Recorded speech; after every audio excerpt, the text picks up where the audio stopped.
ओंजळभर पाण्यासाठी नळ चाललेत वाहून, आंघोळीच्या नावाखाली हत्ती निघतोय नाहून.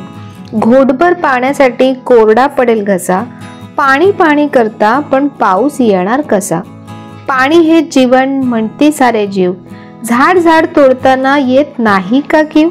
गोष्टींमध्ये दिसतील आता कासव आणि ससा, पाणी पाणी करता पण पाऊस येणार कसा. प्रदूषणाच्या मदतीसाठी धावते तुझी गाडी, झाड झाड तोडून तिथे बांधली जाती या माडी.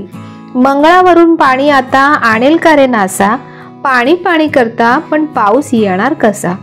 ये रे ये रे पावसा आता म्हणायला वाटते लाज, सुख सोयी आल्या पण दुष्काळ मोडतोय आज. मानवच गुन्हेगार खरा जीवसृष्टीच्या नाशा, पाणी पाणी करता पण पाऊस येणार कसा, पण पाऊस येणार कसा. हॅलो नमस्कार, कसे आहात सर्व? मस्त आहात ना? मस्तच राहा सर्वांना. सर्वप्रथम श्री स्वामी समर्थ. तुम्हाला सर्वांना आजचा दिवस खूप छान आनंदाचा आणि आरोग्यदायी जाओ. तर बघा, आजची सकाळ माझी झाली आहे, म्हणजे माझी रोजची सकाळ अशी छान झाडांसोबतच होते.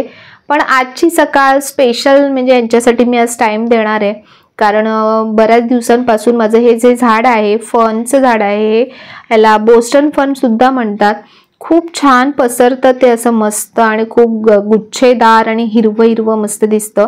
पण प्रत्येक झाडाचं ना एक एक सीझन असतो आणि त्याच्यानुसार ते झाड बहरतं, कधी कमी होतं, असे सगळे त्यांच्या प्रोसेस चालू असतात. जर तुम्ही त्यांना खूप जवळून बघाल, तुम्ही त्यांची जवळून काळजी घ्याल ना, तरच तुम्हाला त्यांची पद्धत समजेल झाडांची. त्यांचा थोडासा अभ्यास केला तर आपल्याला बऱ्याचशा गोष्टी माहिती पडतात. माझ्या इथे पण ऊन येत नाही बऱ्यापैकी चांगलं, आणि म्हणून मी अशीच झाडं लावलेत, इनडोर प्लांट्स, की ज्यांना कमी पाणी आणि कमी उन्हामध्ये ती झाडं सर्व्हाइव्ह करते. जर तुम्हाला माझ्या गार्डनच्या बाबतीत किंवा झाडांच्या बाबतीत आणखीन बरीचशी माहिती जाणून घ्यायची असेल तर माझा छोटासा बगीचा असं करून एक व्हिडिओ आहे केलेला या सगळ्या झाडांवरती, तर तो तुम्ही नक्की बघा. त्याच्यामध्ये बऱ्याचशा काही चांगल्या चांगल्या गोष्टी सुद्धा झाडांच्या बाबतीतल्या मी सांगितलेल्या आहेत. हे झाड मी जेव्हा लावलं ना तर कुंडी नव्हती लावली, कारण जे आपण हँगिंग झाडं लावतो ना तर त्याच्या कुंड्या जड नसाव्या, ज्याच्यामुळे काय होतं, ह्या झाडाची मुळं जास्त तयार होतात आतमध्ये मातीला पकडून.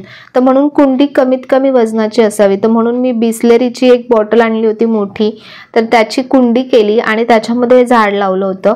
आणि बघा, साईडने त्याला असं या सुतळ ज्या असतात ना त्या सुतळचा वापर केला होता. पण माहीत नाही, ती एक साईडनं सुतळ पूर्ण निघाली आणि झाड असं वाकलं गेलं होतं. तर म्हटलं चला आज थोडासा जरी वेळ काढून यांचं जरा हे जे रिपेरिंगचं काम आहे ते करून घेऊ. तर म्हणून मग ती सुतळ मी दुसरी नवीन सुतळ घालते त्याच्यामध्ये आणि व्यवस्थित परत झाड व्यवस्थित लावणार आहे. बरेचसे तुम्हाला माझ्याकडे मनी प्लांट दिसतील. मला खूप आवडतात मनी प्लांट, कारण ते खूप छान हिरवे हिरवे आणि मस्त वाटतात. कारण फक्त झाडं फुलं देतील, फळं देतील यासाठीच झाडं हवीत, किंवा कुठलीही गोष्ट आपल्याला फक्त त्याच्यापासून फायदा होईल म्हणूनच करावी असं खरंच जरुरी नाहीये. कुठलीही गोष्ट तुम्ही प्रेमाने आणि निस्वार्थ मनाने जितकी कराल ना तितकी ती जास्त चांगली वाटते, आणि मला तरी तशीच आवडते. तर मला झाडं खूप आवडतात आणि मला त्यांची काळजी घ्यायला पण खूप आवडते. फक्त ते माझ्यासाठी काही करतील किंवा मला काही देतील म्हणूनच मी झाडं लावत नाही, तर त्यांच्यासाठी म्हणजे त्यांची काळजी घ्यावी म्हणून हा माझा त्याच्या मागे एक उद्देश असतो. आणि आपल्या घरात पण त्यामुळे खूप छान पॉझिटिव्हिटी राहते. तर बघा, त्या साईडची दोरी मी बांधून घेतली, इथली पण मी बांधते. जशी वेणी घालतो ना तशी मी वेणी घालते, म्हणजे ती सूत्र जास्त गच्च मस्त बसून राहील त्याला. आणि मग हे झाड तिथे लटकवणारे वरती. तर बऱ्याचपैकी म्हणजे मी बघा, स्पायडर प्लांट आहे, मनी प्लांट आहे, स्नेक प्लांट आहे, हे बोस्टन फन आहे. तर ही जी झाडं आहेत ना ही इनडोर झाडं आहेत, की ज्यांना सर्व्हाइव्ह करण्यासाठी खूप काही करावं लागत नाही, त्यांची खूप काही काळजी घ्यावी लागत नाही. फक्त त्यांच्या काही बेसिक गोष्टी असतात, त्या जर आपण व्यवस्थित लक्ष दिला ना तर खूप छान राहतात झाडं.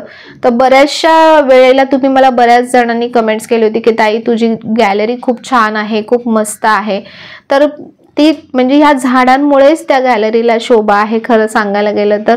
आणि मध्ये मध्ये थोडं थोडं लक्ष द्यावं लागतं, काय काय त्यांना थोडी थोडी खतं घालावी लागतात. तर कुठली खतं घालायची, काय करायचं, याचा सुद्धा मी एक व्हिडिओ केलेला आहे, तर तो तुम्ही नक्की बघा झाडांच्या बाबतीतला.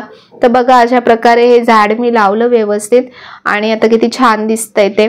आणि एक गोष्ट मला खूप आवडते ती म्हणजे यांना अशा प्रकारे स्प्रेने पाणी मारायची आणि त्यांना पण खूप आवडतं. तुम्ही बघा, तुम्ही झाडांना असं स्प्रेने पाणी माराल ना, झाड एकदम खुश होतात, मस्त असे टवटवीत होतात, छान. आणि म्हणजे कसं आहे ना, पानांमध्ये, झाडांच्या पानांमध्ये त्यांचं अन्न तयार होण्याची प्रक्रिया होत असते.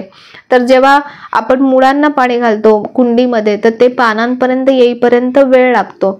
तर म्हणून पानांना जर डायरेक्ट पाणी मिळालं ना तर त्यांची ती प्रोसेस लवकर होते. हे त्यामागचं कारण पण आहे. तर हे माझ्याकडे एक आहे बांबू ट्री, जे तुम्हाला माहिती असेल की फेंगशुईमध्ये सुद्धा किंवा वास्तुशास्त्रामध्ये सुद्धा याला खूप महत्व आहे. तर बघा हे पानं खूप सुकले होते आणि बऱ्याच दिवसांपासून, जसं मी सगळ्याच वेळी आता सांगते की बऱ्याच दिवस, कारण आपल्या या रोजच्या युट्यूबच्या व्हिडिओजच्या कामामुळे ना मला खरंच काही गोष्टींना वेळच मिळत नाही. तर आता ते पण क्लीन केलं पूर्ण मस्त. असं जेव्हा झाड मी क्लीन करते ना मला एक असा फील होतो जसं लहान मुलांना कसं केस कटिंग करून आणल्यानंतर कसे ते एकदम व्यवस्थित असे साफसुथरे आणि गुड बॉय गुड गर्ल असे दिसतात ना, तसेच मला ह्यांना असं वाटतं की ह्यांना असं छान क्लीन केल्यावरती ते असे छान वाटतात. तर आता हे सगळे सुकलेले पानं काढून टाकले आणि त्याला पण व्यवस्थित केलं. त्यानंतर आजचं किचनचं बरंचसं काम होतं, जेवणाचं सगळं. तर काही गोष्टी मी तुम्हाला यात सांगते करता करता, की जेवण करता करता आपण या गोष्टी जर केल्या ना आपल्या बराचसा टाइम पुढचा वाचतो. आता मी मिक्सर लावते, वाटण करते, तर मिक्सर लावता लावता मिक्सर काढल्यानंतर लगेच ही मिक्सरची जागा आहे ती पुसून घ्यायची, म्हणजे तिथे जी धूळ होते काय होते, खूप जास्त प्रमाणात धूळ जमणारही नाही आणि तुम्हाला एक्स्ट्रा त्यासाठी वेळ द्यायची गरज लागणार नाही. ऑलरेडी तुम्ही मिक्सर आता काढलेलाच आहे तर तिथलं पुसून घेतलं तर आपलं काम होऊन जातं. त्यानंतर मिक्सरचं पण काम झाल्यानंतर मिक्सर लगेच पुसून घ्यायचा, म्हणजे कसं मिक्सरवर धूळ जी रोजची पण पडलेली असते किंवा काय तर ती पण क्लीन होऊन जाते आणि परत एक्स्ट्रा साफ करण्याची गरज लागत नाही. तेवढा मिक्सर घाणच होत नाही. आणि बहुतेक जण ही जी वायर असते ना ही पुसत नाही, तर ही वायरला पण काय होतं ना चिकट डाग जमा होतात. तर म्हणून मिक्सर पुसताना वायर सुद्धा थरोली पुसून घेत जा. तर बघा अशा ह्या छोट्या छोट्या गोष्टी असतात ज्या आपण केल्या ना रोजच्या कामांसोबत तर आपल्या बरीचशी आपली जी कामं आहेत ना साफसफाईची ती हलकी होतात. तेलाची जी बुदली असते तर आपलं तेलाचं काम झालं तर ती लगेच पुसून घ्यायची. जो आपला तिखटाचा डबा असतो तो त्याचं पण काम झालं तर तो लगेच एक फडका मारून घ्यायचा. या खूप छोट्या छोट्या गोष्टी आहेत पण यांनी खरंच मी सांगते तुम्हाला की खरंच खूप फरक पडतो. अचानक कोणी व्यक्ती तुमच्या घरात आली ना तर आपलं घर नेहमी स्वच्छ दिसतं. तर एक गोष्ट मला आज माहीत पडली ती म्हणजे की गॅसच्या बर्नरवरती जेवण झाल्यानंतर काहीही ठेवायचं नाही.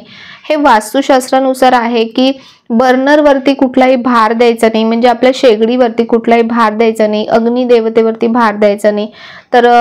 तर म्हणून गॅसचं काम झालं. मला पण माहीत पडलं, म्हटलं चला तुमच्यासोबत पण शेअर करू, त्यातून तुम्हाला पण काहीतरी चांगलंच मिळेल. तर माझी पण सवय आहे की कुकर मी याच्यावरतीच ठेवून देते, तर आता मी तो ठेवत नाही आणि तुम्ही शक्यतो तसं करू नका. हॅलो, तर कसे आहात सर्व? तर आज मस्त संडे, सर्वांचा काही ना काही छान छान प्लॅन असेल, मस्त कुठे बाहेर जायचा किंवा काही खरेदीचा किंवा साफसफाईचा. बरेचसे आपले घर म्हटल्यानंतर बऱ्याचशा गोष्टी असतात. तर आज मी तुम्हाला, जसं मी काल तुम्हाला सांगितलं होतं की मी तुम्हाला साड्या दाखवणार आहे. तर महालक्ष्मी देवीचं जे मी घेतलंय मुखवटा, साडी वगैरे ते मी तुम्हाला सगळं एकत्रच नंतर दाखवणार आहे. आज मी तुम्हाला माझ्यासाठी ज्या साड्या घेतल्या ना त्या मी दाखवणार आहे.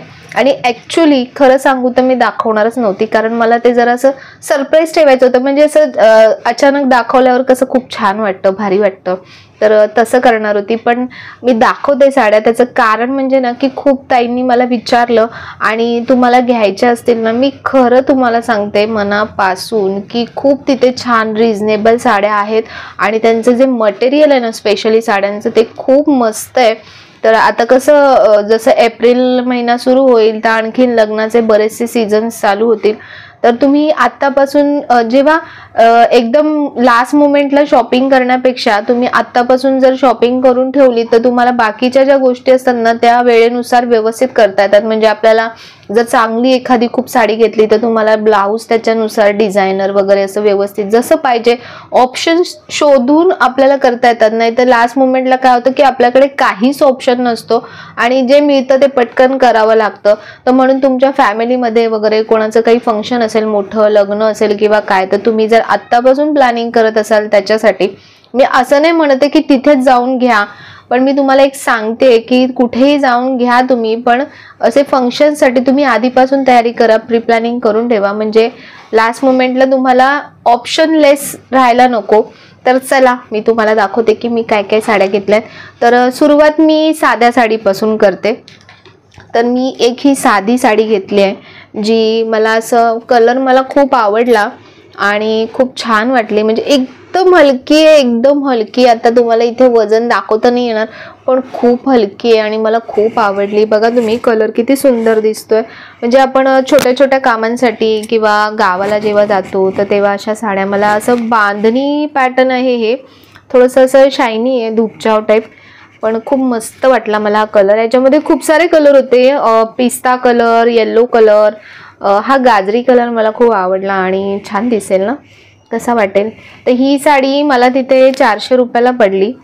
तर खूप स्वस्त म्हणण्यापेक्षा खूप रिझनेबल पडली साडी. तुम्ही बघा ह्याच साड्या काय असतात माहिती का, ह्याच साड्यानंतर कॅटलॉगमध्ये म्हणजे करतात, कॅटलॉग पीस दाखवतात आणि बॉक्समध्ये पॅकिंग करतात आणि मग ह्याच साड्या 600, 700, 800, 1000 पर्यंत सुद्धा सेल होतात. तर मस्त आहे ही साडी, मला खूप आवडली, हलकी फुलकी आणि दिसायला पण खूप उठून आणि छान दिसेल. तर ही एक साडी मी घेतली आणि ह्यातलीच एक साडी मी आईंसाठी म्हणजे सासूबाईंसाठी सुद्धा घेतली आहे. आता त्यांच्या साड्या मी ऑलरेडी देऊन आली, नाही तर मी तुम्हाला दाखवली असती त्यांची पण साडी. त्यांची पण अशाच टाईपमध्ये मटेरियलमध्ये साडी आहे, ती पण छान आहे. त्यांना पण त्या आता नेसतात नेहमी, तर त्यांना हलक्या फुलक्या साड्या जरा चांगल्या वाटतात. आणि नेक्स्ट मी तुम्हाला दाखवणार आहे ती म्हणजे की ही बघा किती सुंदर कलर आहे, एकदम गोड कलर आहे, मला खूप आवडला. आणि स्पेशली ब्ल्यू, तुम्हाला माहिती आहे की माझा फेवरेट कलर आहे. हे ना इरकल पॅटर्न आहे, हे बघा, ही इरकल बॉर्डर आहे पूर्ण. आणि ही साडी मी कशासाठी घेतली आहे, तर ही मला नऊवार शिवायची आहे. ही ॲक्च्युली नऊवारपेक्षा मोठी आहे साडी, त्याच्यामुळे तुम्ही ज्या प्लेटिंग्स वगैरे काढणार ना त्या खूप छान येतील. नऊवारी साडी जेव्हा तुम्हाला शिवायची असेल ना, तेव्हा तुम्ही स्पेशली 10 वार साडी घ्या. तर त्याच्यामुळे काय होतं ना, जे प्लेट्स जास्त येतात शिवण्यामध्ये मटेरियल, कधी कधी काय होतं की आपण नऊवारी शिवतो तर तुम्ही बघा की पायांमध्ये ना ते असं स्ट्रेच होत नाही, कारण तिथे त्यांना मटेरियल कमी पडतं आणि त्याच्यामुळे ते असं पायजम्यासारखं शिवतात, मग ते आपल्याला बसता उठताना सुद्धा त्रास होतो. तर साडी जर अशी मोठी असेल ना तर व्यवस्थित शिवली जाते. तर ही मी घेतली आणि यातला सेम पॅटर्न आणि इथे फक्त ना असा पर्पल कलर आहे, म्हणजे काय म्हणतात त्याला, पर्पल, अरे यार मला आठवत नाही, जांभळा, म्हणजे पिंकिश जांभळा, गुलाबी जांभळा असतो ना, असा कलर आहे आईंचा, त्यांच्यासाठी पण मी घेतली यातली. तर ही साडी तुम्ही बघा, या साडीचा तुम्हाला त्यात इथून कळत असेल फिनिशिंग, याची पोत एकदम नरम आहे, साडी एकदम सॉफ्ट आहे. आणि नऊवारीमध्ये अशाच साड्या पाहिजे सॉफ्ट, तरच त्या याच्यामध्ये तुम्ही ब्लाऊजला काही छान करून घेऊ शकता. त्याच्यामध्ये रेड कॉम्बिनेशन आहे, तर मी याच्यामध्ये रेड ब्लाऊज छान, साडी प्लेन असेल आणि ब्लाऊज भरलेलं असेल ना, खूप डिसेंट आणि खूप सुंदर दिसतं. तर बघा तुम्ही मला सांगा की हा कलर माझ्यावर कसा दिसतोय आणि कसा वाटेल. नऊवारी शिवल्यावर छान दिसेल ना, लुक केल्यावर खूप भारी वाटेल. तर मी तुम्हाला लुक पण करून दाखवणार आहे. साडी शिवून आली ना की मग मी तुम्हाला लुक, पदर पण असा सिम्पल आहे, खूप असं बटबटीत, तुम्हाला माहिती आहे की मला असं काही बटबटीत वगैरे आवडतच नाही पहिली गोष्ट तर असं सिम्पल आणि सोबर आहे. कलर पण मला खूप आवडला हा कलर, ब्ल्यू कलर खूप छान दिसतोय. तर ही एक साडी घेतली मी. ही साडी मला तिथे 600ला पडली ही साडी. पण कसं आहे ना, आम्ही जास्ती साड्या घेतल्या, म्हणजे मावशीने घेतल्या, मी घेतल्या, आईंसाठी घेतल्या, बऱ्याचशा साड्या घेतल्या आम्ही. तर त्याच्यामुळे त्यांनी आम्हाला होलसेल रेटमध्ये लावले. जर तुम्हाला सिंगल पीस घ्यायचं असेल तर थोडंफार ते डिस्काउंट करतात तिथे, असं नाही की डिस्काउंट करत नाही, करतात, पण तुम्हाला तिथे पर्सनली जाऊनच साड्या घ्याव्या लागतील. आणि हीच साडी मी तुम्हाला खरं सांगते की ही साडी मटेरियल आणि कपड्यामध्ये मी स्पेशली सांगते की इतका प्रकारचा मटेरियल असतो ना, तुम्हाला कळणारच नाही. ओरिजिनल म्हणून तुम्हाला अशी गोष्ट देऊन देतील की तुम्हाला समजणारच नाही की हे खरंच ओरिजिनल आहे की डुप्लिकेट आहे. तर मटेरियल खूप छान आहे तिथलं. ते लोक मदुराई, बँगलोर, कर्नाटका इथून मागवतात. सुरत वरून खूप कमी मटेरियल असतो त्यांचा. तर त्याच्यामुळे कळतो जो साडीचा जो पोत आहे ना, जो सॉफ्टनेस आहे तो कळतो. तुम्ही तो व्हिडिओ बघा साडीचा, तुम्हाला खरंच कळेल की मटेरियल आणि ह्याच्यामध्ये खूप फरक आहे. साडीच्या पैठण्या सुद्धा इतक्या सॉफ्ट आहेत ना, त्यांच्या खूप मस्त आहे. आणि ज्यांना ते बँगलोरी किंवा अशा वेगवेगळ्या साड्या आवडतात साऊथ साईडच्या वगैरे, त्या पण खूप मस्त मस्त आहेत त्यांच्याकडे. तर बघा ही साडी किती छान वाटते, शिवल्यावर खूप भारी वाटणार आहे. तर बघू ह्याचा लुक होईल. तर आता फायनल मी तुम्हाला जी साडी दाखवणार आहे, की जी साडी खूप जणांना आवडली. मला त्या दादानी सांगितलं की हीच साडी सर्वांनी मागवली, हाच कॉम्बिनेशन सर्वांनी मागवला. तर ती कुठली साडी आहे तर ती मी तुम्हाला दाखवते. तर ती म्हणजे मला घ्यायची होती ॲक्च्युली कांजीवरम घ्यायची होती, पण कांजीवरममध्ये मला तसा कलरच मिळाला नाही. तर मग मी घेतली आहे मी घेतली आहे ही पेशवाई. बघा ह्याचा कलर किती सुंदर आहे. म्हणजे सर्वांनाच आवडेल की नाही आवडेल मला माहिती नाही, पण मला खूप आवडलं हे कॉम्बिनेशन. म्हणजे रेअर कॉम्बिनेशन आहे. दरवेळी ते हिरवं पिवळं आणि असं वेगळंच काहीतरी असतं, पण हा ना लेमन कलर आहे, लेमन आहे बघा याच्यामध्ये. त्या व्हिडिओमध्ये ही साडी पूर्ण खोलून दाखवली आहे. तर हा लेमन कलरचा पदर आहे याला, आणि हा असा आपला चिंतामणी टाईप. हा चिंतामणी पण नाही आहे ॲक्च्युली ना, हा ब्ल्यू आहे ना चिंतामणी, असा वेगळाच कॉम्बिनेशन आहे. आणि बघा साडी किती सुंदर वाटते ही. तर ही पेशवाई आहे. तर ही मला होलसेल रेटमध्ये मला ही 3800ला पडली तिकडे. आणि जर तुम्ही ही दुकानातून, ही ओरिजिनल सिल्क आहे एकदम, हे सूत वगैरे जे पण आहे ना एकदम ओरिजिनल आहे. तर ही जर ओरिजिनल तुम्ही अशी पेशवाई जर दुकानात घ्यायला गेलात तर तुम्हाला 6-7 हजारच्या खाली मिळणार नाही. तर अशी ही एक साडी मी घेतली, मला खूप आवडली. त्याचं जे बघा मोराची डिझाईन आहे पूर्ण साडीवर, बुट्ट्या सुद्धा मोराच्या आहेत. आणि याला ब्लाऊज असं हे कॉन्ट्रास्ट ब्लाऊज आहे, म्हणजे पिवळ्या कलरचंच. तर म्हणजे जसं आपण शिवल्यावर खूप छान दिसेल बघा कॉम्बिनेशन.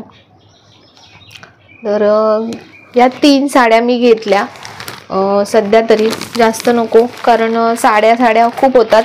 आणि आपण मी तर नेसतही नाही तेवढ्या साड्या, तर मग त्या पडूनही राहतात. तर ज्या जुन्या साड्या आहेत त्या मी काढणार आहे, देऊन टाकणार आहे ज्या नाही पाहिजेत. किंवा तुम्ही जुन्या ज्या साड्या असतात त्यांच्यापासून छान छान जर तुम्ही ड्रेस शिवत असाल तर ड्रेस शिवून घ्या. आता तर खूप सारे ऑप्शन्स आहेत, तुम्ही कुशन कवर शिवू शकता, काय पडदे शिवू शकता, बऱ्याचशा गोष्टी असतात. म्हणजे ज्या जुन्या गोष्टी आहेत त्यांचा रियूज करा, किंवा नाही यूज होत असेल तर देऊन टाका. आणि त्याच्यानंतर सगळा हा नवीन स्टॉक भरा आपल्या वॉर्डरोबमध्ये. तर अशी होती माझी साड्यांची आजची खरेदी. तुम्हाला कुठली साडी जास्त आवडली आणि कशा वाटल्या माझ्या साड्या मला माहिती आहे तुम्ही तर कमेंटमध्ये सांगणारच, पण तरी पण मला नक्की सांगा की तुम्हाला कुठली साडी सगळ्यात जास्त आवडली. आणि जे देवीसाठी मी घेतलंय ना, तर देवीसाठी पण मी साडी घेतली आहे, मुखवटा घेतला आहे, खूप साऱ्या गोष्टी घेतल्या आहेत. तर त्या पण मी तुमच्यासोबत शेअर करणार आहे, पण सध्या नाही, 2-3 दिवसानंतर शेअर करणार आहे. तर आजचा हा व्हिडिओ तुम्हाला कसा वाटला? जर व्हिडिओ आवडला असेल तर चॅनलला लाईक करा, शेअर करा, सबस्क्राईब करा. आणि पुन्हा भेटूया अशाच नवीन व्हिडिओमध्ये. तोपर्यंत सर्वांना बाय आणि सर्वांना श्री स्वामी समर्थ.